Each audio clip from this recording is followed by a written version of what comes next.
ঘুম থেকে আয়না দেখে নিজের চেহারা একটি দোয়া পরে ফেলতেন, আপনার চেহারা লাবণ্য ফুটে উঠবে এবং সকল উজ্জ্বলতা বৃদ্ধি পাবে। সকল ধরনের চেহারায় মেস্তা, কালো দাগ, বিভিন্ন রকম সমস্যা, অসৌন্দর্য, বিভিন্ন তিল আল্লাহ তাআলা দূর করে দেবেন এবং চেহারা এত সৌন্দর্য লাবণ্য আসবে আপনি কল্পনা করতে পারবেন না। সুবহানাল্লাহ পড়েন।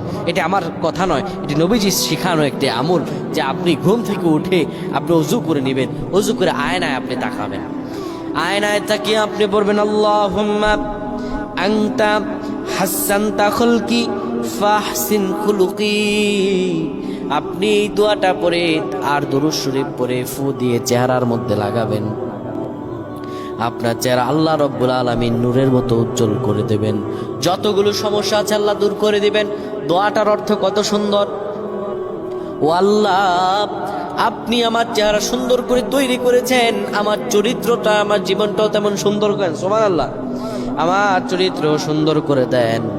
আল্লাহর কাছে দোয়া করতে দেরি হবে, আমার আল্লাহ কবুল করতে দেরি করবেন না। আল্লাহুম্মা আমিন।